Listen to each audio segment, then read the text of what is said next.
शहर हैदराबाद में सहाफियों की एक रोजा भूख हड़ताल। समाचार भवन एसी गार्ड्स पर सहाफियों ने एक रोजा भूख हड़ताल की और अहम मसाइल को हल करने का हुकूमत से मुतालबा किया। कार्ड और हेल्थ कार्ड्स जारी करने का मुतालबा किया गया और इनके मुतालबात को अगर कबूल नहीं किया जाएगा तो चलो असेंबली एहतजाज की भी धमकी दी गई। आवाज दो, आवाज दो।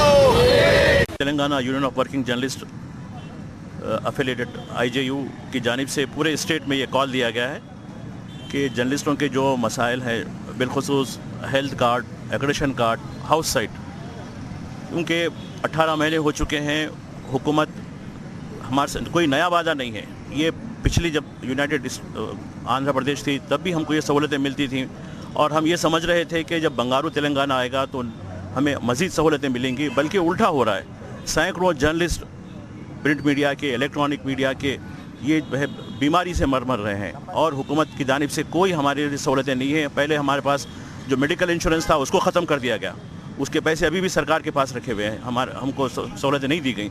अब सरकार ने कहा कि हमको यानी मेडिकल सहूलतें देंगे आरोग्यश्री के ज़रिए ऑन पर स्टेट गवर्नमेंट की तरह, लेकिन वो जियो जारी किया गया लेकिन उस पर अभी तक अमल नहीं किया गया। अब कहा जा रहा है कि एक्रेडिशन कार्ड जिसको है उनको देंगे, लेकिन एक्रेडिशन कार्ड में भी बड़ी धांधलियाँ हो रही हैं और कुछ हमारे ही लोग जो ओहदे के लिए, लाल बत्ती के लिए जिन्होंने जो है पावर हासिल किया वो हमारे खिलाफ काम कर रहे हैं। अब ये हुकूमत की जिम्मेदारी है कि हमारे जो मसाइल हैं, आज से हमारा जर्नलिस्टों का यगम शुरू हुआ है, ये 5 दिन का नहीं है, ये जब तक हमारा प्रॉब्लम हल नहीं होगा ये यगम जारी रहेगा। ये स्टेट वाइड यगम है ये, और अगर ये मसाइल हमारे हल नहीं होंगे तो हम आगे भी ये काम को, हमारी यानी जद्दोजहद को आगे बढ़ाएंगे। जब जर्नलिस्टों के साथ ये सलूक कर रही है हुकूमत, तो दीगर जो सोसाइटी के जो दीगर लोग हैं, जो डिप्राइव क्लास है, उनके साथ कैसा सलूक कर रही है उसका अंदाज़ा लगाया जा सकता है। ये हमारी लड़ाई उन तमाम लोगों के साथ के लिए है जो हुकूमत की जानिब से डिप्राइव की। तेलंगाना गवर्नमेंट इसको इम्प्लीमेंट करने में अगर आगे नहीं बढ़ी तो हम 28 तारीख को फिर 10 ज़िलों में कलेक्ट्रेट्स के सामने हमारी एक धरना होगी। उसके बाद तेलंगाना असेंबली के बजट सेशन के टाइम पे हम एक चलो असेंबली प्रोग्राम का भी कॉल देने वाले हैं। सरकार से हमारी ये गुजारिश है कि हमारे मांगे अमल करो।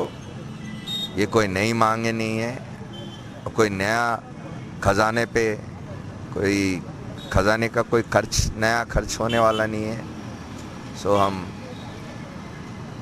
अभी भी हमारा तेलंगाना वर्किंग जर्नलिस्ट यूनियन की तरफ से, इंडियन जर्नलिस्ट यूनियन की तरफ से हम सरकार को रिक्वेस्ट कर रहे हैं कि इमीडिएटली ये डिमांड्स फुलफिल करें।